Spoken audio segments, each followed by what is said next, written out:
पारस का दर्शन सुहाना लगता है, पारस का दर्शन सुहाना लगता है, चरणों में बंधन सुहाना लगता है।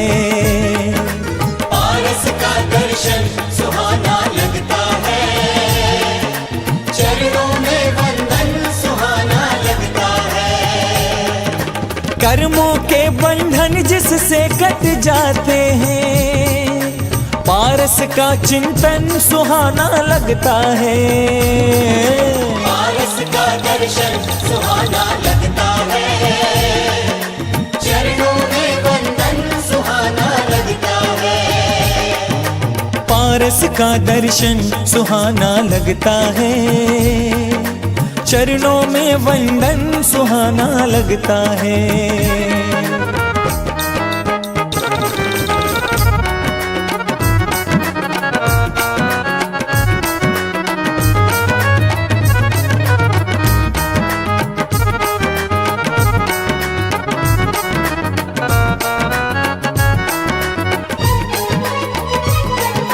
मात वामा अश्वसेन के आप हो नंदन, काशी नगर जन्मे प्रभु हरते हो जग क्रंदन। हरिहंतानम नमो सिद्धानम नमो आयर्याणम नमो वज्रायणम नमो लोय सव साहुनम चत्तारि मगलम अरिहंता मगलम सिद्धा मगलम साहु मगलम केवली प्रणतो धम्मो मगलम चत्तारि लगोत्मा अरिहंता लगोत्मा सिद्धा लगोत्मा साहु लगोत्मा केवली प्रणतो धम्मो लगोत्मो चत्तारि शरणं पवज्जामि अरिहन्ति शरणं पवज्जामि सिद्धे शरणं पवज्जामि साहु शरणं पवज्जामि केवली प्रणतं धम्मं शरणं पवज्जामि।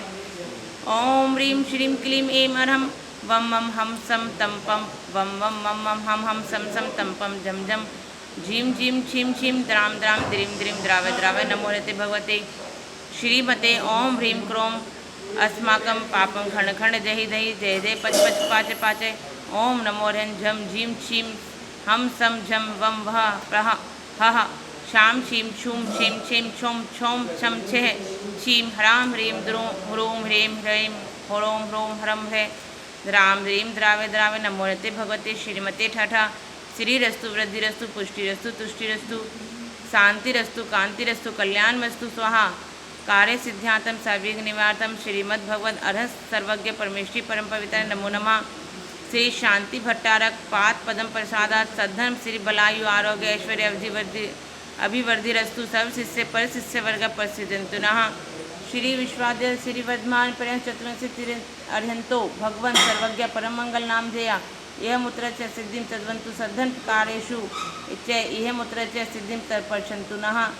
ओम नमो भगवते भगवते श्रीमते श्रीमद पांच तीर्थंकराय श्रीमद रत्नतर रूपाय दिव्य तेजमूर्ति प्रभा मंडल मंडिताय द्वादश गण परिसहिताय अनंत चतुष्ट सहिताय समोषण केवल ज्ञान लक्ष्मी शोभिताय द्वादश अष्टादश दोष रहिताय छठ चत्वारिंशत् दो गुण संयुक्ताय परमेष्टि पवित्राय सम्यक ज्ञानाय स्वयं भुवि सिद्धाय बुद्धाय परमात्मने परम सुखाय त्रैलोक्य महिवताय अनंत संसार चक परिमर्दनाय आनंद ज्ञान अंतर्शन वीर्याय सुख स्पदाय त्रैलोक्य वशंकराय सत्य ज्ञानाय सत्य ब्रह्मणे उपसर्ग विनाशनाय घाति कर्म क्षयंकराय अजराय अभवाय व्याधि जयंतु श्री जिनाभिषेक पूजन प्रसादात सेव का नाम सब दोष रोग शोक भय पीड़ा विनाशनम भवतु।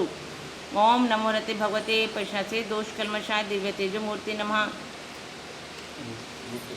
दिव्य तेजो मूर्ति नमः। श्री शांतिनाथ शांति कराय सर्विंग प्रणाशनाय सब रोगा मृत्यु विनाशनाय सब प्रकृत क्षुद्रोब्ध विनाशाय सर्व शांति कराय ओम ह्राम ह्रीं ह्रैं श्री औसा नमः। रूप किशोर जैन पंकज जैन कंचन जैन शोभित जैन पूर्णिमा जैन कनक जैन दिया जैन कनिक जैन पूरब जैन अक्षिता जैन सोनिया जैन रजनी जैन सत्यप्रकाश जैन प्रमोद जैन अंकुर जैन समस्त परिवार निवास समस्त शेरगढ़ में जैन समाज सर्व विघ्न शांतिम कुरु कुरु तुष्टिम पुष्टिम च कुरु कुरु स्वाहा व्याधिम डामर्जय सपर मंत्रम सर्वात्म घातम पर घातम च सब शूल रोगम कुक्षिरोगम अक्षिरोगम शिरोरोगम ज्वरोगम सब नर मारे सर्वदाक्ष गो महिषज मारे वेदनियम सब मोहिनियम सर्पा परश मारे अशुभ कर्म जनित दुखाने सब दुष्ट जन कीर्तकान मंत्र तन दुष्टि मुष्टि छल छिद दोषान सब दुष्ट देवदानम रे नरनाहार विष सिंह योगिनी कृत दोषान सर्व अष्ट कुली नाग जनित विष भयानी सर्व स्थावर जंग वक्षिक सर्पाधिक कृत दोषान सब सिंहाष्टा पदानी कृत दोषान सब शत्रु के मानो चटान विद्वेषण मोहन वशी करनादि दोषान ओम ह्रीम अस्मय भय चक्र विक्रम ते सब तेजो बल शौर्य शांति पूरे पूरे सब जीवानंदन जनानंदन भव्यानंदन गोकुलानंदन सब राजानंदन सब ग्राम नगर खेवार करवट मट्टप पत्तन दुरोन्मुख सन्माहक नंदन नमस्याओ सनाथ विद्या नमो हंतान होरम सर्व शांतिम कुरु कुरु आयुर्वल्लु विलासम सकल सुख फलद्य नल्पम धीरम वीरम शरीरम निरुत्मत्वाच्युत कीर्तितम शेद्धिम वर्धिम समृद्धि प्रसुतरंती ईश्वर दुर्जय प्रतातम कांतिम शांतिम समाधि वृत्तु भत्वा मुत्वा शांतिधारा संपूजिकानां प्रतिपाल निर्वपामिति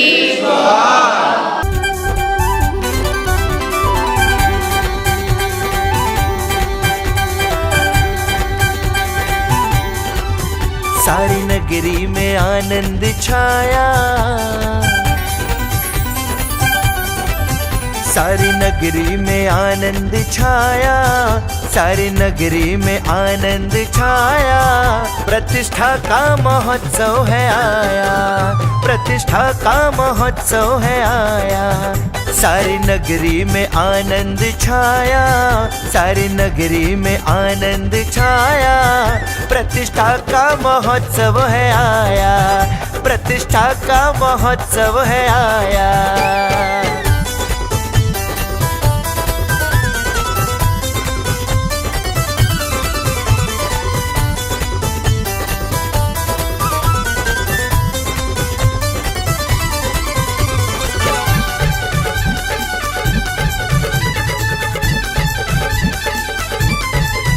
हर्ष जन जन में है, कण कण बलिहारी है। दृश्य हर और कितना मनोहारी है। हर्ष जन जन में है, कण कण बलिहारी है। दृश्य हर और कितना मनोहारी है। खिली धरती ये, खिली धरती ये नभ जगमगाया, खिली धरती ये नभ जगमगाया। प्रतिष्ठा का महोत्सव है आया, प्रतिष्ठा का महोत्सव है आया।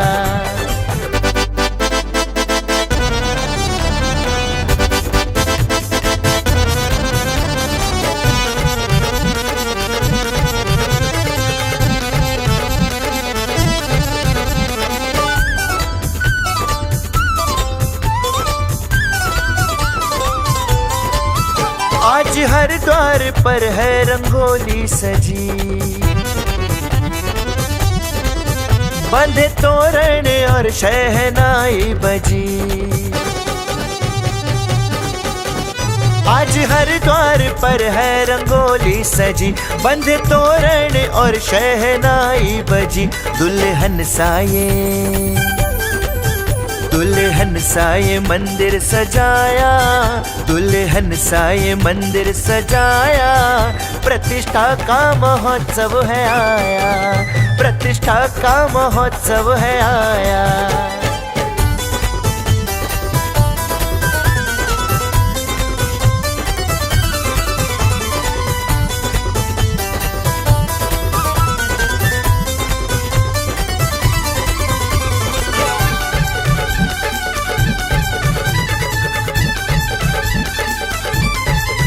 गुरुवर की कृपा ने ये संभव किया, इनकी निश्रा में ही ये महोत्सव हुआ। गुरुवर की कृपा ने ये संभव किया, इनकी निश्रा में ही ये महोत्सव हुआ। हमें पग पग पे मार्ग बताया, हमें पग पग पे मार्ग बताया। प्रतिष्ठा का महोत्सव है आया, प्रतिष्ठा का महोत्सव है आया।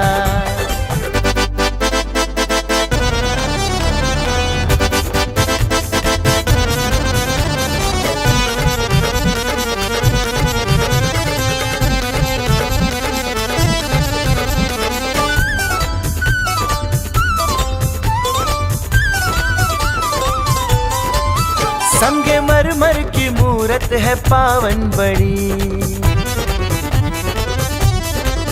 देखो अंजन शलाका की आई घड़ी।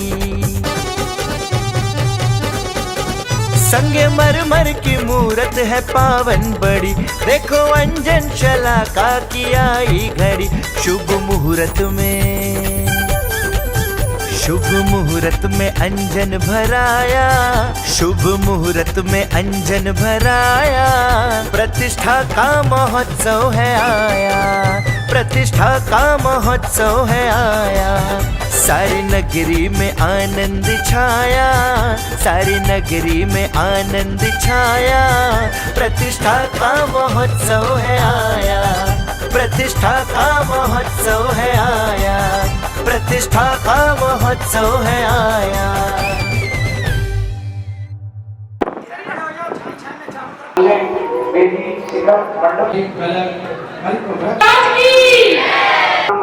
अस्य अवसानमा सर्वशांति तुष्टि पुष्टिनाशनाय मैकोताम गुरु गुरु ओम फट स्वाहा सम पम झम हम या छा ओ फट सिद्ध करोमि।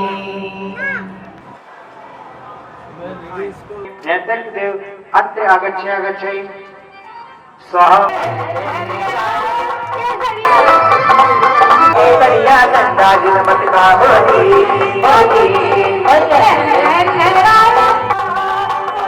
भैया तंगे को मारो लीके।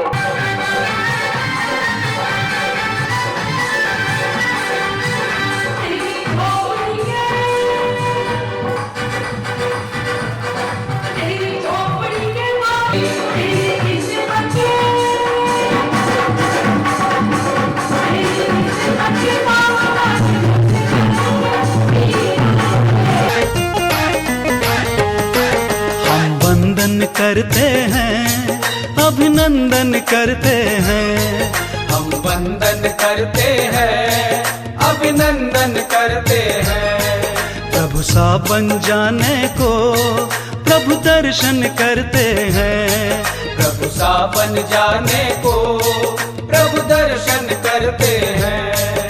हम वंदन करते हैं अभिनंदन करते हैं। प्रभु सा बन जाने को प्रभु दर्शन करते हैं।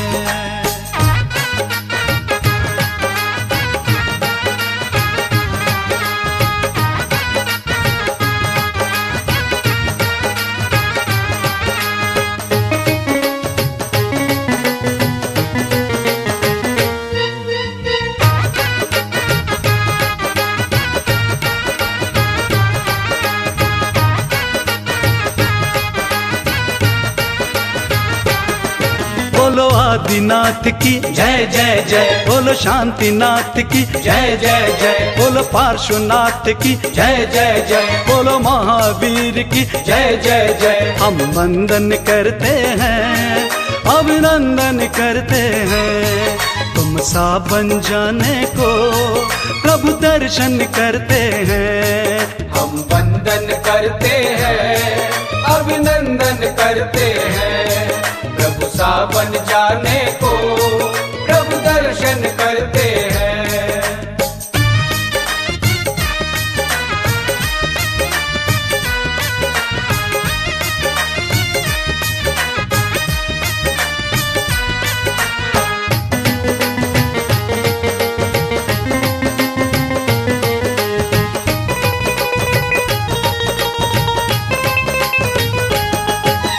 करते जय जयकार तेरा वंदन बारंबार। तेरा सुमिरन बारंबार, तेरा पूजन बारंबार। सम्मेद शिखर की जय जय जय, बोलो गिरनारी की जय जय जय, बोलो चंपापुर की जय जय जय, बोलो पावापुर की जय जय जय। हम वंदन करते हैं, अभिनंदन करते हैं। प्रभु सा बन जाने को प्रभु दर्शन करते हैं।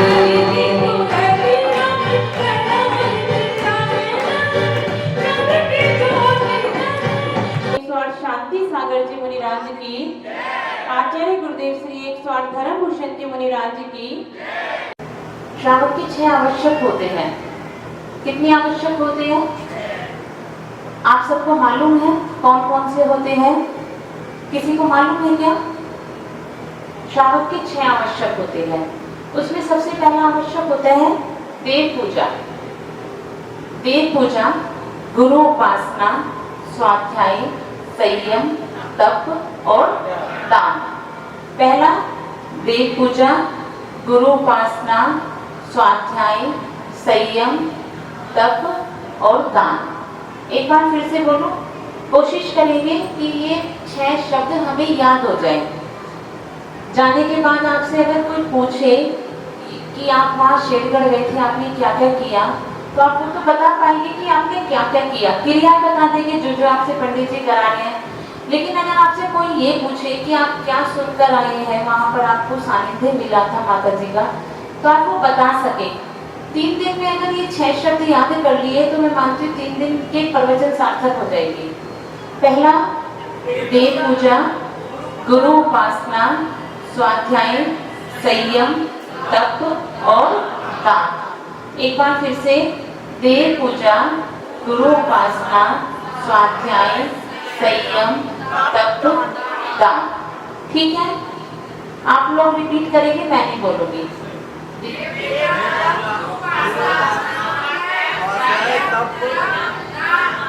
क्या बात है, आपकी कैपेसिटी तो बहुत अच्छी है। एक बार फिर से,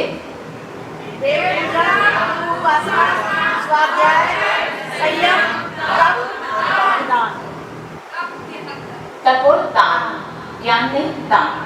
ठीक है, कितने लोगों को याद हो गया? 1 2 3 4, क्या बात है।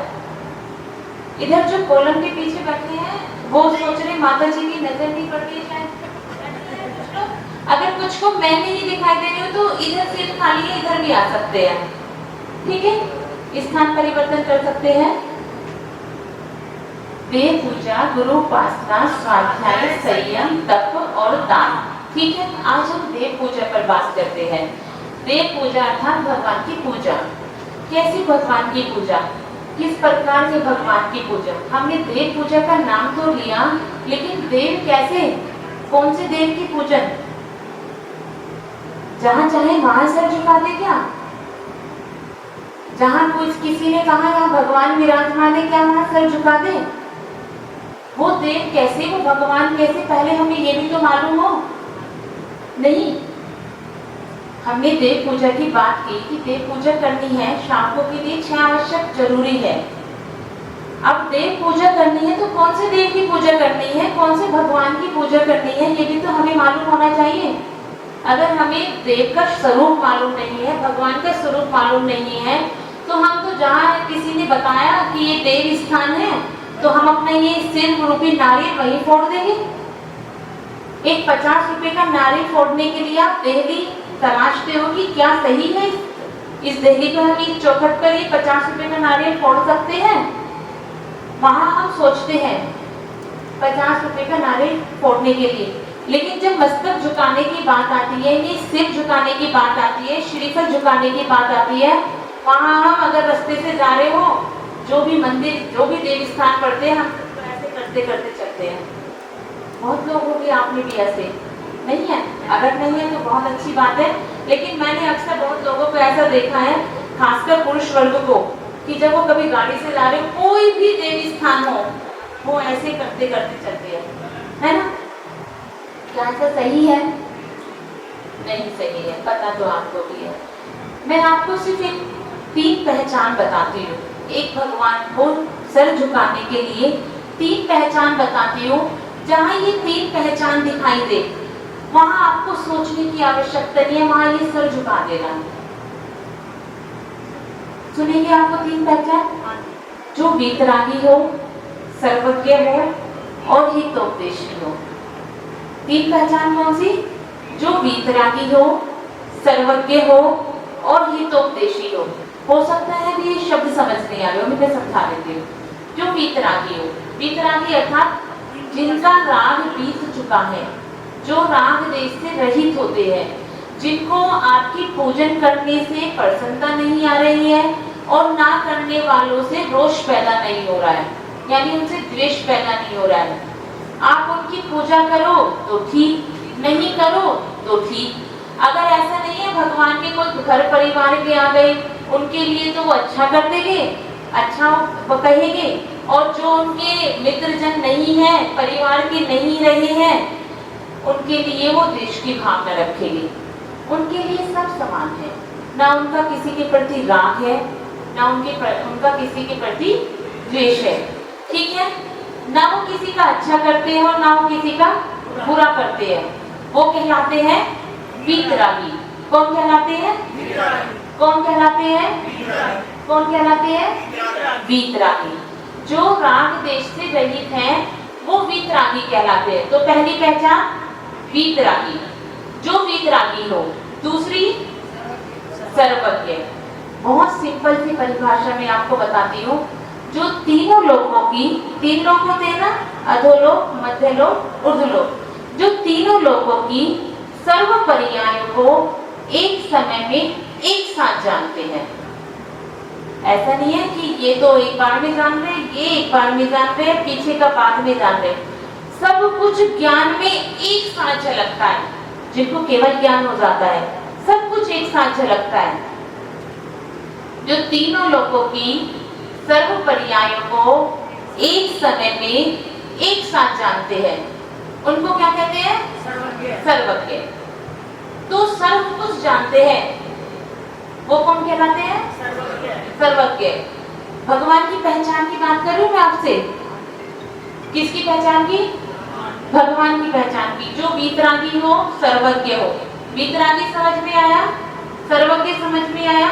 उनके ज्ञान से कुछ भी अनभिज्ञ नहीं है, सब कुछ उनके ज्ञान में झलकता है। तीसरी पहचान क्या थी? हितोपदेशी। हित प्लस उपदेश, दो शब्दों को मिलाकर बना है हितोपदेशी। जो हित का उपदेश देते हैं, जो कल्याण का उपदेश देते हैं, वो कहलाता है हितोपदेशी। कोई भी उनके समोशरण में बैठा हो, सबके लिए हित का उपदेश देगी, कल्याण का उपदेश देगी। ऐसे नहीं है जब वो भगवान नहीं बने थे, घर में थे, उनका किसी के साथ झगड़ा था और वो भगवान जब बन गए तो वो झगड़ा जिससे हुआ था वो व्यक्ति समोशरण में आया और उसके प्रति उन्होंने हितता का उपदेश नहीं दिया हो। ऐसा नहीं होता। सबके लिए एक जैसी वाणी, एक जैसा उपदेश जिसका हो, हित का उपदेश देते हैं, वो कहलाते हैं हितोपदेशी। ऐसा नहीं है कि कोई मित्र आ गए, कोई जानने वाले आ गए, कोई अधिक पूजा करने वाले आ गए, उनको तो हित का उपदेश दे दिया, और जिनके प्रति किसी ने पूजा नहीं की हो, भगवान की विशेष रूप से अनजान है या किन्हीं कोई अपशब्द बोल दिए है भगवान के लिए, उनके प्रति उनकी द्वेष की भावना आ गई और उनको हित का उपदेश नहीं दिया हो। भगवान की वाणी सभी के लिए एक समान खिलती है, इसलिए कहा हितोपदेशी, सबके कल्याण का उपदेश देते हैं। तो भगवान की तीन पहचान कौन कौन सी? शायद जो नहीं बोल रहे उनको याद नहीं हुआ। पहली, एक बार फिर से, मुझे बड़ा अच्छा लगा है। क्या बात है, ये किसकी पहचान है? भगवान की। उन भगवान की पहचान है जहाँ आपको और हमें मस्तक झुकाना है, जो वीतरागी भी हो, सर्वज्ञ भी हो और हितोपदेशी भी हो, उनके सामने मस्तक झुकाना है। ऐसे वीतरागी जो अस्त्र वस्त्र से रहित हो। कैसे वीतरागी? जो अस्त्र शस्त्र वस्त्र से रहित हो, किसी भी प्रकार का उनके पास परिग्रह नहीं हो, अस्त्र शस्त्र मतलब अगर मैं अपने पास या आप अपने पास कोई हथियार रखते हैं, बहुत लोगों को आजकल शौक होता है बंदूक रखने का, पिस्तौल रखने का, है ना? आपको भी होगा, कुछ भी हो सकता है। आपको शौक चाकू रखने का भी शौक हो सकता है, बंदूक रखने का भी शौक हो सकता है, लेकिन वो शौक क्यों है? कभी कभी आप कहीं वो बंदूक लेके जाते हैं, तो क्यों चाहते हैं वो बंदूक लेके? भैया क्यों चाहते हैं? अपनी सेफ्टी के लिए। ऐसा बता रहे हैं, कुछ और कह रहे हैं? दिखावे के लिए। कभी कभी अगर शौक है तो दिखावे के लिए, लेकिन अगर हथियार हम अपने पास रखते हैं तो दो ही कारण होते हैं, या तो डरते हैं या डराते हैं, या तो डरते हैं या डराएंगे। तो अस्त्र शस्त्र रखने के दो कारण विशेष होते हैं, या तो डरते हैं या डराते हैं, ठीक है ना? तो अस्त्र शस्त्र वस्त्र यानी परिग्रह से रहित है, विकार नहीं है। जिनके अंदर विकार होते हैं उनको वस्त्रों की आवश्यकता होती है। जब एक छोटा बच्चा होता है और जब वो वस्त्र निकाल निकाल के घूमता रहता है और आप देखो वस्त्र तो पहन ले, उसे कोई परवाह नहीं होती जब तक वो छोटा होता है। लेकिन धीरे धीरे आप क्या कहना शुरू करते हैं, शिम शिम शिम शिम, अरे कपड़े उतार दे, शिम शिम शिम। तो उसको धीरे धीरे पता चलने लगता है कि कपड़ा उतारना गलत है। फिर उसके मन में धीरे धीरे लज्जा आने लगती है, शर्म आने लगती है, तो वो तन ढकना शुरू कर देता है। अब आप कभी कहोगे भी ना, बेटा नहा ले, यही नहा ले, कोई नहीं है। नहीं, मैं नहीं नहाऊंगा, मैं तो अंदर नहाऊंगा। उसको शर्म आने लगती है, वो कपड़े नहीं उतारता। लेकिन जब तक वो बच्चा है, उसके अंदर में किसी भी प्रकार की विकार की भावना नहीं है, तब तक उसको वस्त्र की आवश्यकता नहीं है। और जहां जहां उसके अंदर विकार की भावनाएं बनती चली जाती है, बच्चे के तन पे वस्त्र आने शुरू हो जाते हैं। ऐसे ही है ना? और जब विकार समाप्त हो जाते हैं और वो वस्त्रों का त्याग कर देते हैं, परिग्रह का त्याग कर देते हैं, तो दिगंबर संत बन जाते हैं। और दिगंबर संत से भी जब ऊपर उठ जाते हैं तो वो भगवान बन जाते हैं। इसलिए मैं कह रही हूँ, जो अस्त्र शस्त्र वस्त्र रहित हो वो वीतरागी होते हैं। जो राग देश से रहित हो वो वीतरागी होते हैं। अगर आपको भगवान की पहचान करने के लिए अब कहा जाए तो आपको धर्म संकट होगा क्या? कोई निर्णय करने में दिक्कत आएगी, परेशानी आएगी क्या? बस सामने ये देख लीजिए, वो वीतरागी हो, सर्वज्ञ हो और हितोपदेशी हो। अगर ये तीन गुण उनमें हैं तो आप ये मस्तक झुकाने के लिए सोचना मत, तुरंत झुका देना। और जब झुका दो तो फिर उठाने के लिए मत सोचना। उठाने से मतलब ये नहीं है कि सर वहीं रखे रह। अपनी श्रद्धा, अपना विश्वास अटूट बना लेना। जब एक बार सर झुका दिया दिल पर तो फिर उठाने की मत सोचना। यानी हमने अगर अपनी श्रद्धा नहीं झुका दी तो फिर उठाने की आवश्यकता न पड़े। हमारे विश्वास में कहीं कमी ना आए, अटूट रहे। इसी प्रकार का एक विश्वास, ऐसी एक श्रद्धा एक सेठ जी में थी। उन सेठ जी का नाम था धनंजय। हो सकता है आपने ये दृष्टांत की कहानी सुनी हो, लेकिन आज और तरीके से सुनेंगे थोड़ा सा। हो सकता है एक कहानी बार बार सुनते हैं, हमें कोई शिक्षा नहीं दे पाती, आज हो सकता है कुछ शिक्षा मिल जाए। एक सेठ जी जिनका नाम था धनंजय सेठ, वो रोजाना मंदिर जाते, अभिषेक करते, पूजन करते, ध्यान लगाते, स्वाध्याय करते और अपने घर आते। रोजाना की दिनचर्या उनकी इस प्रकार की थी। लेकिन हमारी दिनचर्या कुछ उल्टी तरह की है। मंदिर जाते हैं, अभिषेक करते हैं, थोड़ा सा लड़ते हैं, थोड़ा सा झगड़ते हैं, तब शांति धारा का कलश छीनते हैं, फिर शांति धारा करते हैं, थोड़ी सी पूजन करने बैठते हैं, इधर उधर गर्दन घुमाते हैं, पता रहता है किसकी बहू आई है, कौन सी साड़ी पहनकर आई है, आज किसका बेटा मंदिर नहीं आया, जो बेटा 9 बजे आता था आज 8 बजे आया है।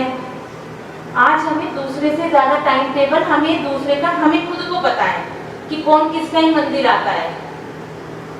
वो आज बैठी थी अपनी बहू की बुराई कर रही थी, दोनों वो बहुएं आई थी, वो अपनी सास के लिए ऐसा कह रही थी। तो क्या सच में आज हम मंदिर जा पा रहे हैं? कहाँ गए मंदिर? मंदिर जाना था लेकिन मंदिर नहीं गए। वहां जाने के बाद भी मंदिर नहीं गए। शांति धारा के समय आज शांति कम और अशांति धारा ज्यादा होती है। बहुत लोग भावों से जाते हैं लेकिन वो झगड़ा देख के उनके मन खराब हो जाते हैं और वो कहते हैं इससे अच्छा तो हम घर में हैं, वो मंदिर जाना छोड़ देते हैं। अगर आप लोग ऐसा नहीं करते तो बहुत अच्छी बात है, करते हैं तो परिवर्तन कर लेंगे। हमारे भाव अच्छे होने चाहिए मंदिर जाने के बाद, और हमारे कारण से किसी के भाव बुरे नहीं होने चाहिए मंदिर में आने के बाद। अगर हम मंदिर में जाने के बाद भी इतना सा कार्य नहीं कर पा रहे हैं तो हम क्या परिवर्तन कर रहे हैं अपने में? तभी तो बच्चे कह देते हैं ना, जब हम बच्चों से कहते हैं कि मंदिर आया करो, कहते मंदिर आने से होता क्या है? मन में मन भगवान है। क्यों कहते हैं बच्चे ऐसा? क्योंकि वो बड़ों को देखते हैं कि जो मंदिर जा रहे हैं उनमें क्या परिवर्तन आ रहा है। वो ऐसे ही लड़ते हैं, ऐसे ही झगड़ते हैं, ऐसे एक दूसरे की बुराई करते रहते हैं। तो मंदिर जाने से परिवर्तन क्या आया? इससे अच्छा तो मंदिर मन में है, हम किसी के लिए बुरा नहीं सोचते, हम किसी अच्छा सोचते हैं, वही मंदिर जाना है। बच्चों को परिभाषा पता है मंदिर जाने से क्या लाभ है, लेकिन जिस मंदिर जाना था वो मंदिर नहीं जा पा रहे क्योंकि वो अच्छा देख नहीं पा रहे। तो बच्चों को कहने का नहीं, करने का प्रभाव आता है। आप बच्चों को कितना ही कहते रहो वो नहीं करेंगे, लेकिन जो आप कर रहे होते हैं वो बच्चे बहुत आसानी से कर लेते हैं। आपने कभी सुना है बच्चे रेडियो से बिगड़े? कभी सुना क्या? जिन बुजुर्गों ने रेडियो सुनी है, कभी उनके माता पिता ने उनसे कहा क्या कि रेडियो से बच्चे बिगड़ गए? किससे बिगड़े बच्चे? उस मोबाइल से पहले किससे बिगड़े? मोबाइल तो आज है, पहले टीवी से बिगड़े, अब मोबाइल से बिगड़े। कारण क्या है? वहां पर देख भी रहे हैं, सुन भी रहे हैं, देख भी रहे हैं, सुन भी रहे हैं, इसलिए मोबाइल और टीवी का प्रभाव जल्दी पड़ जाता है। रेडियो में सिर्फ आप लोग सुनते थे, इसलिए प्रभाव कम पड़ता था। और आज माता पिता रेडियो बनते जा रहे हैं, टीवी और मोबाइल नहीं बनते हैं। अगर आप टीवी और मोबाइल की तरह काम करना शुरू कर दें तो आपके बच्चों पर प्रभाव आना शुरू होगा आपकी बात का। लेकिन आप रेडियो बने हुए हैं, आप जमाना अपना बदल नहीं रहे हैं। मोबाइल टीवी तो बदल गए, रेडियो से टीवी और टीवी से मोबाइल आ गया, लेकिन माता पिता की थ्योरी अभी भी वही रेडियो वाली है। वो बच्चों को सिर्फ कहते हैं, करते नहीं है। आपने बच्चे से कहा बेटा जाकर पढ़ाई करो, बच्चा गया, किताब उठाई और पढ़ाई करनी शुरू कर दी, लेकिन आप उसके बाद क्या कर रहे हैं? या तो टीवी खोलकर बैठ गए या मोबाइल लेकर बैठ गए। जो बच्चे मुफट हो गए मेरी तरह से, वो तो मुंह पर बोल देंगे, और जो बच्चे बोल नहीं सकते हैं, माता पिता का थोड़ा डर है, तो वो मन मन में क्या सोचेंगे? हमें तो पढ़ाई के लिए बोल दिया, खुद टीवी देख रही है मम्मी। आता होगा बच्चों के मन में। अगर आपको बच्चों को पढ़ाई करानी है तो आप कोई भी पुस्तक, चाहे धर्म की हो, चाहे जनरल नॉलेज हो, चाहे आप कोई पढ़ाई कर रहे हो उसकी हो, आप उनके पास पुस्तक लेके बैठ जाइए। आप उनको कहने की जरूरत नहीं पड़ेगी, बच्चा अपनी किताब लेके अपने पास आ जाएगा, वो भी पढ़ना शुरू कर देगा। अगर आपको मंदिर ले जाना है बच्चों को, तो बचपन से बच्चों को मंदिर लेके जाइए। बड़े होने पे आपको कहना नहीं पड़ेगा कि मंदिर जाइए। अगर आप चाहते बच्चे आपकी सेवा करें तो आप अपने बड़ों की सेवा करें, वो भी खुद करने लगेगा, उनको कहना नहीं पड़ेगा। आप बनिए टीवी, आप बनिए मोबाइल, जैसा आप बोल रहे हैं वैसा आप करिए, तो बच्चों को ये कहने की आवश्यकता नहीं पड़ेगी कि बच्चे बिगड़ गए, बच्चे सुनते नहीं है, बच्चे अपने अपने चलाते हैं।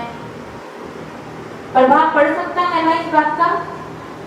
प्रैक्टिकल जब तक आप प्रयोग करके नहीं बताएंगे तब तक नहीं होगा। इसी प्रकार से मंदिर में चल रहा है कि मंदिर में हम कहते तो है शांति धारा, लेकिन वो शांति वाले कार्य कर नहीं रहे हैं, अशांति धारा हो जाती है।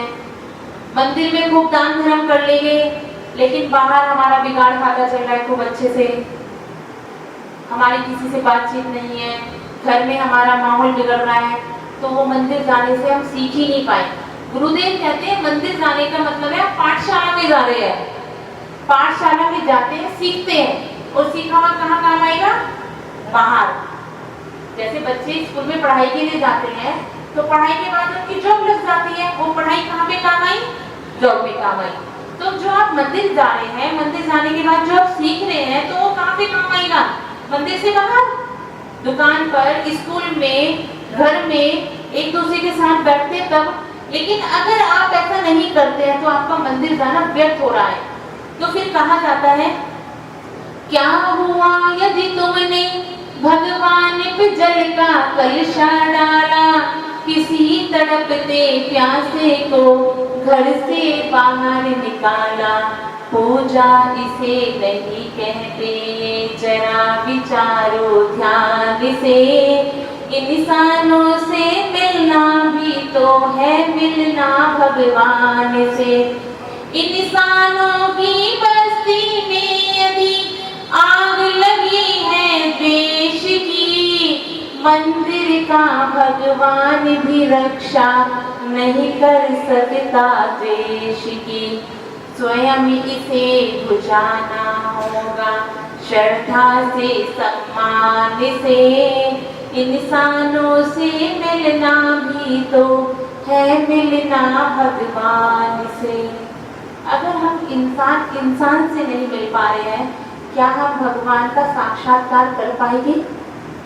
क्या हम हैं इस लायक कि भगवान हमसे पूछे कि आप जिस दुनिया से रह के आए हैं वहां आपके कितने मित्र थे? क्या हम बता पाएंगे? जब हमने इंसान में भगवान नहीं देख पाए, भगवान की तो बहुत ऊंची बात है कि इंसान को ही नहीं देख पा रहे हैं, भगवान तो दूसरी बार देखेंगे। क्या हम भगवान से मिलना कर पाएंगे? और उद्देश्य हमने बनाया भगवान से मिलने का। हम यहाँ मिल नहीं पा रहे हैं, यहाँ जुट नहीं पा रहे हैं, एकजुट होकर कार्य नहीं कर पा रहे हैं, फिर कैसे हम भगवान से साक्षात्कार कर पाएंगे?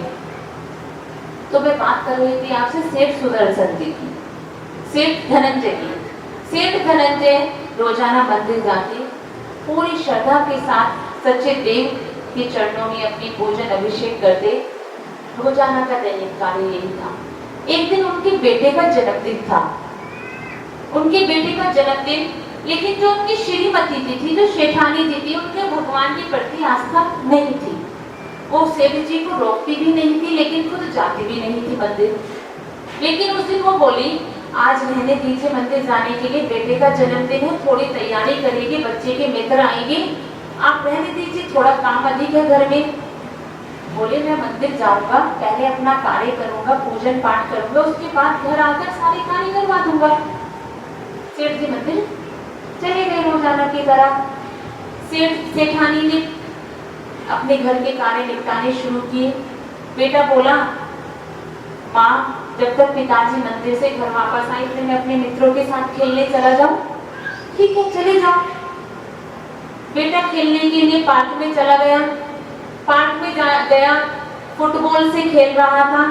वो फुटबॉल खेलते खेलते झाड़ियों में चली गई। किसके हाथ से चली गई? सेठ जी के बेटे के हाथ से। अब बच्चों की आदत होती है, जिसके हाथ से गेंद गई है वही उठा के लाए। अब वो दूसरे मित्र बोले कि भाई आपके हाथ से गेंद गई है और तुम ही उठा के लाओ। वो झाड़ियों में गेंद लेने के लिए गया और जैसे ही वो गेंद लेने के लिए झाड़ियों में गया, वहां पर एक सर्प बैठा था और उसने उस बच्चे को काट लिया, डस लिया।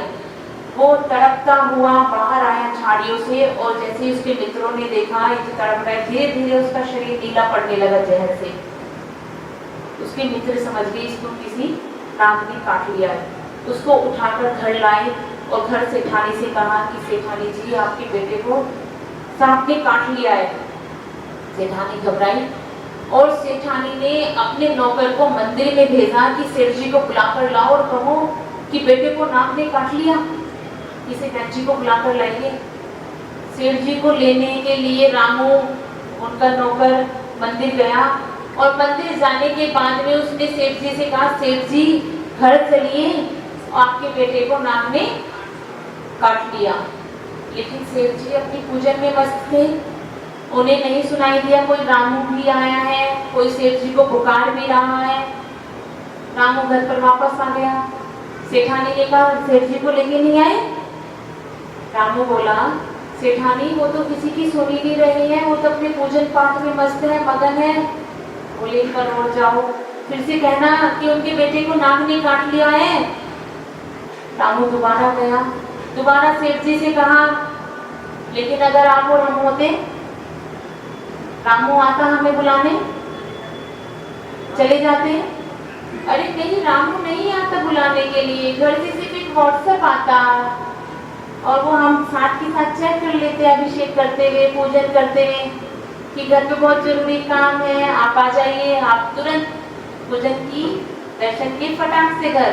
रामू की तो आवश्यकता ही नहीं होती, रामू तो फोन में है, व्हाट्सएप के रूप में हर काम व्हाट्सएप कर देता है।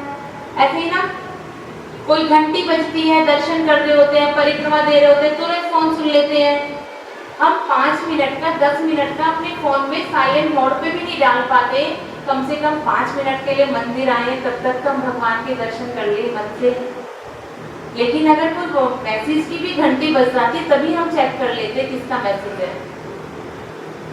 लेकिन उस समय व्हाट्सएप नहीं था, फोन नहीं थे, तो रामू काम कर रहा था ऐसा। रामू ने दोबारा कहा सेठ जी से कि सेठ जी घर चलिए, आपके बेटे को नाग ने काट लिया है, वो मरण अवस्था को प्राप्त हो जाएगा, सेठानी आपको बुला रही है, आप बैठ जी को लेकर घर चलिए। लेकिन सेठ जी मगन थे, ध्यान में, पूजन में मगन थे, उन्हें मतलब नहीं है कौन आ रहा है, कौन जा रहा है, किसकी बहू आई है, किसकी बेटी आई है, किसका बेटा नहीं आया, उन्हें नहीं पता। अब वो घर जब दोबारा घर गया और सेठानी से कहा तो सेठानी को बड़ा क्रोध आया। सेठानी ने कहा ठीक है, वो नहीं आते तो हम जाते हैं वहाँ। उसने बेटे को गोद में उठाया और चली गई मंदिर। और जो मंदिर की देली नहीं लांगी थी जीवन में कभी, उस मंदिर की देली लांग गई वो सेठानी आज। किसके मोह में? बेटे के मोह में। हम भी तो ऐसे ही करते हैं ना, जब कभी कोई समस्या आती है, कोई परेशानी आती है, जहाँ कोई बता देता वहां चले जाते हैं, है ना। जहाँ किसने बता दिया वहां चले जाते हैं, वो दर फिर चाहे कैसा भी हो, वही मस्तक झुका देंगे, वही मन्नतें मान लेते हैं। हमारी श्रद्धा, हमारा विश्वास कहाँ चला जाता है? उस 50 रुपए के नारियल से भी कम में बिक जाता है। हम कहाँ देव शास्त्र पर श्रद्धा बना के बैठे हैं, कहाँ कर्मों पर आस्था बनाकर बैठे कि हमारा अशुभ कर्म का उदय आया है तो ये शुभ कर्म से ही कटेगा। और शुभ कर्म तभी होगा जब हम सच्चे देव, सच्चे शास्त्र, सच्चे गुरु की शरण में जाएंगे। लेकिन हम तो डोल जाते हैं, बिना पहनने के लोटे की तरह हो जाते हैं, जहाँ जिसने बताया वहां चले जाते हैं। लेकिन जब वो सेठानी पुत्र को लेकर आई और पुत्र को सेठ जी के आगे लेटा दिया और सेठ जी की जब पूजन पूरी हुई, जब ध्यान पूरा हुआ, जब उन्होंने देखा अरे ये तो मेरा बेटा, पूरा शरीर नीला हुआ है, ये क्या हुआ? सेठानी को देखा, अरे भाग्यवान, तू तो मंदिर की देरी कभी नहीं चढ़ी, आज तू मंदिर कैसे आ गई? कि मैं मंदिर नहीं आई हूँ, मैं भगवान के लिए नहीं आई हूँ, मैं तो अपने पुत्र के लिए आई हूँ, अपने बेटे के लिए आई हूँ। मेरे बेटे को बचा लो, आगे से बैठ के यहाँ लेके चलो। अगर आज मेरे बेटे को कुछ हो गया तो मैं भी जीवित नहीं रहूंगी। सेठ धनंजय सोचने लगे, इनके पास से किसी वैद्य के पास लेकर जाऊं, जो सबके वैद्य हैं, सबके तारणहारे हैं, उनके पास से किसी और वैद्य के पास लेकर जाऊं? ऐसा तो अच्छा नहीं है, ये तो श्रद्धा नहीं है। उन्होंने कहा अगर यहाँ ठीक नहीं हुआ तो कहीं पर भी ठीक नहीं होगा। क्या आपकी आस्था है ऐसे पार्श्वनाथ भगवान पर? जो मैं आपसे एक बात पूछूं, सच्चे सच बताओगे? ऐसे कितने लोग यहाँ पर बैठे हैं जिन्होंने शेरगढ़ छोड़कर बाहर निवास कर लिया? कितने लोग बैठे हैं ऐसे? काफी लोग बैठे हैं। अच्छा, आप लोग एक बात बताइएगा, शेरगढ़ छोड़ने के बाद में पारसनाथ भगवान ने अगर आप पर अपना आशीष बनाकर रखा है तो आपकी तरक्की हुई होगी। अगर उनका हाथ आपके ऊपर नहीं है तो जैसे गए थे या तो वैसे ही होगे या डाउन लेवल पर आ गए होगे। तो बताइए पार्श्वनाथ का हाथ आपके ऊपर है या नहीं है? किसके ऊपर है? और यहाँ रहने वाले बताएंगे क्या तरक्की हो रही है कि नहीं हो रही है? जैसे आपके दादा बाबा थे उनसे ऊपर प्रोग्रेस की है नहीं की है? तो एक बार पार्श्वनाथ भगवान का जयकारा लगाइए पूर्ण ऊर्जा के साथ। बोलिए श्री पार्श्वनाथ भगवान की। जब पार्श्वनाथ भगवान आपके ऊपर हाथ रख रखा है तो आप भी तो उनके चरणों में हाथ रखो हमेशा। क्या हर महीने या एक साल में एक बार पार्श्वनाथ भगवान की खैर खबर लेने के लिए आते हैं? दो परिवार, बाकी सब आते हैं क्या? आप भी आते हैं महीने में या साल भर में? जब भी अवसर मिल जाता है। ऐसे कौन है जो नहीं आते? बिल्कुल भी यहाँ के हैं, बिल्कुल नहीं आ पाते, मजबूरी वश नहीं आ पाते। आप यहीं से हैं, बाहर रहते हैं, यही रहते हैं। आप तो आते होगी रोजाना आते हैं, अभिषेक करते हैं भगवान का, कभी कभी करते हैं। आप करते भी हैं? रोजाना करते हैं। रोजाना अभिषेक होता है ना? कौन करता है रोजाना अभिषेक? आप यहाँ परमानेंट है क्या? अच्छा, दूसरे विदित के नाम से फाट रहे थे आप। भैया आप यहीं से हैं, बाहर रहते हैं, यहीं की है, यहाँ की बेटी है। जो परिवार रिश्तेदारी के कैसे होगा? रिश्तेदारी बहुत बढ़िया। आप आते डेली मंदिर? जो यहाँ रहते हैं उनको डेली आना चाहिए और प्रयास ये करना चाहिए रोजाना भगवान का अभिषेक करें। जब पार्श्वनाथ भगवान हम पर कृपा बरसा रहे हैं तो उनकी कृपा को लेने के लिए यहाँ तक तो आना चाहिए। तो हम कहाँ थे? सेठ धनंजय बोले कि जो इलाज यहाँ नहीं हो पाया तो कहीं भी नहीं हो सकता। वो ध्यान में बैठे भगवान की स्तुति करनी शुरू कर दी और भगवान से बोले कि मैं अपने बेटे को कहीं लेकर नहीं जाऊंगा, या तो यहीं या कहीं नहीं। उन्होंने भगवान की स्तुति करना प्रारंभ की और भगवान की स्तुति प्रारंभ करते करते इतने ध्यान मगन हो गए कि उनकी स्तुति पूरी नहीं हुई और उनका बेटा ऐसे खड़ा हो गया जैसे उसको कुछ भी। बोले श्री पार्श्वनाथ भगवान की। ऐसी स्तुति उन्होंने इतनी भक्ति से की, उनका बेटा खड़ा हुआ, भगवान को नमोस्तु बोली और ये दृश्य सेठानी देखती रह गई। उसकी आंखें चकाचौंध हो गई, ये क्या हो रहा है? मेरा बेटा नीले शरीर का हुआ बिल्कुल अर्धमर्त अवस्था में पड़ा हुआ था और भगवान की स्तुति के प्रभाव से ये ऐसे खड़ा हो गया जैसे सो रहा हो, कुछ भी नहीं था। और जो स्तुति भगवान के सेठ धनंजय ने की, उस स्थिति तो को आज हम जिनवानी में किस रूप में पढ़ते हैं? विशापाहार स्तोत्र के नाम से पढ़ते हैं। जो स्तुति उन्होंने की, विशापाहार स्तोत्र सुना होगा ना आपने नाम? तो वो स्तुति सेठ धनंजय जी ने जो की थी, उस स्तुति का नाम पड़ा विशापाहार स्तोत्र, विष को उतारने के लिए स्तोत्र जो होता है। सेठानी इतनी प्रभावित हुई कि उसने उसी दिन संकल्प ले लिया कि मैं बिना मंदिर दर्शन के अंजल ग्रहण। ऐसा जैन धर्म का प्रभाव हुआ, ऐसा देश शास्त्र का प्रभाव हुआ। और जो इस दृश्य को देखने वाले वहां नगर के लोग खड़े हुए थे, उन्होंने भी भगवान के दर्शन करने का संकल्प लिया। लेकिन आज हमारे लिए सबसे पहला संकल्प क्या होता है? क्या होता है? आप लोगों के लिए सबसे पहला संकल्प क्या होता है? चाय, बैटरी। अगर बैटरी नहीं मिली, सर दर्द हो जाता है। बहुत हो गए ऐसे जिनको बैटरी की जरूरत नहीं होती, लेकिन बहुत लोग ऐसे हैं जिनको अगर बैटरी नहीं मिली किसी कारण से तो वो कहते हमारा शरीर चार्ज नहीं होता। जो लेते हैं वो एक दूसरे का चेहरा देख रहे हैं। लेकिन ऐसा मत करो, आप जब यहाँ से उठ के जाओगे तो लड़ाई झगड़ा ना हो जाएगा कि मेरी ओर देखा था। बैटरी लेने लगे।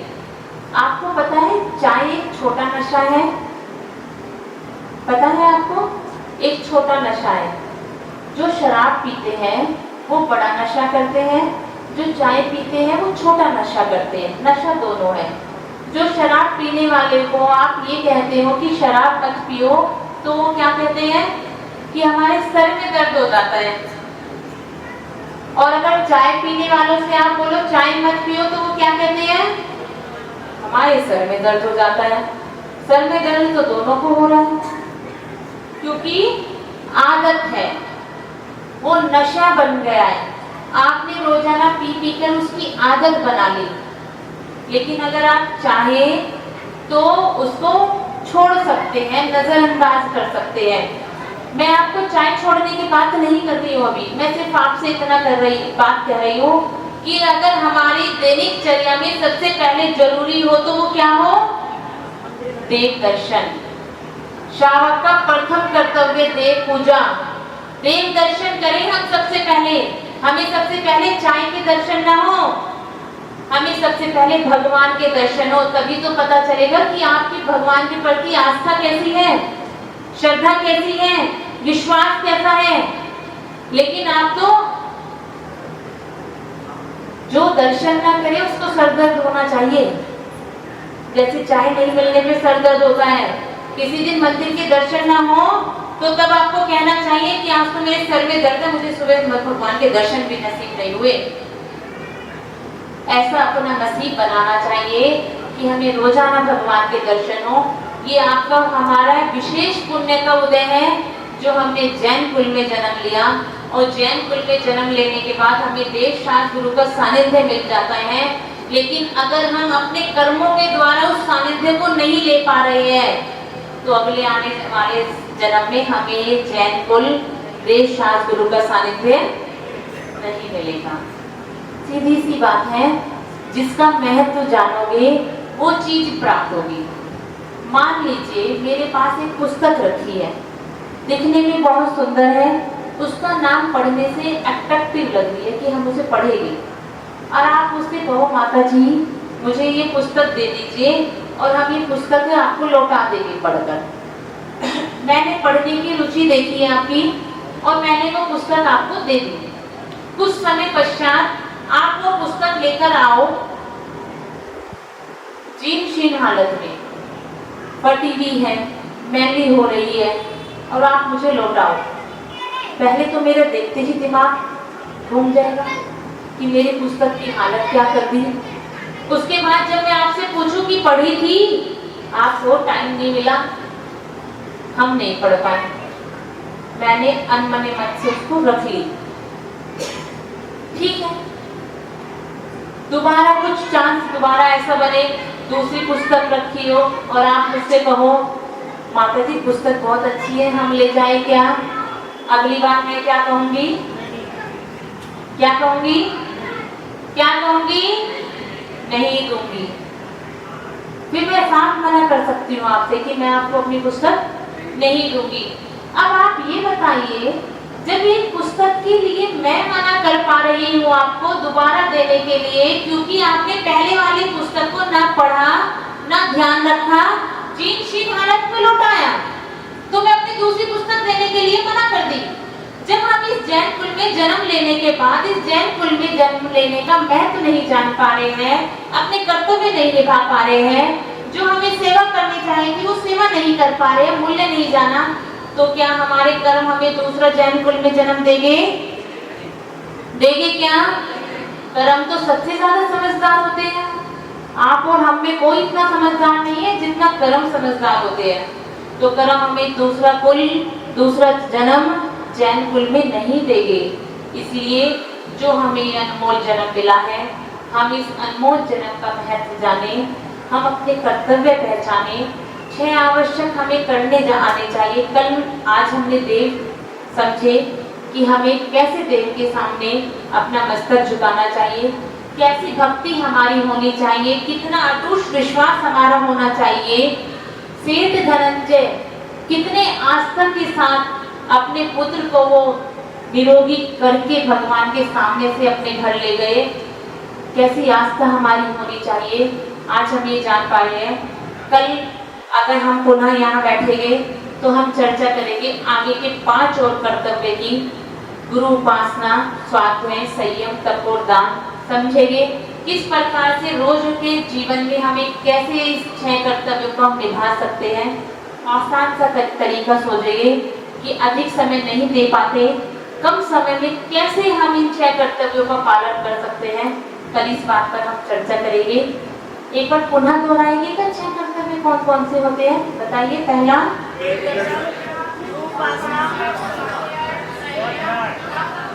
क्या बात है, एक बार आपके लिए तालियां बजाइए। देव पूजा, गुरु उपासना, स्वाध्याय, संयम, तप और दान, ये हमारे 6 कर्तव्य हैं जो श्रावक के जीवन में रोजाना। कर्तव्य का मतलब होता है आवश्यक, आवश्यक का मतलब होता है अनिवार्य, अनिवार्य का मतलब होता है जरूरी। जो जरूरी कार्य है वे करने जरूरी है रोजाना। और वो रोजाना कैसे करें जरूरी कार्य, कम समय में कैसे करें, ये हम कल समझेंगे। आज के लिए इतना ही, अपने शब्दों को विराम देती हूँ। परम पूज्य आचार्य गुरुदेव श्री 108 ज्ञान भूषण जी मुनिराज की पंखर छोड़कर यहाँ बैठे हैं।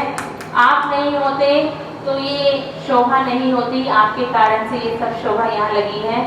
और आप कल भी इसी तरह से, जो आज विशेष रूप से गर्मी में आपने शामिल रहे कार्यक्रम में, सब कल की सभी क्रियाओं में आप शामिल रहेंगे। पंडित जी कल की क्रियाओं, हाँ कल का शेड्यूल पंडित जी बता रहे हैं। उसके पश्चात जिन्हानी स्तुति करेंगे, फिर बाप भजन संध्या का लाभ।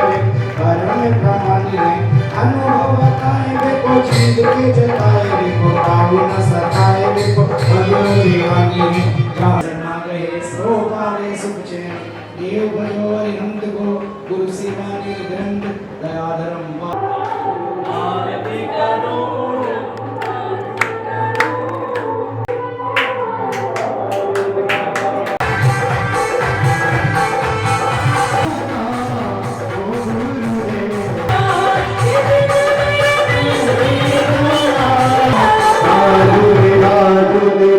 सोने का फूल तुम्हारी चंदन जोत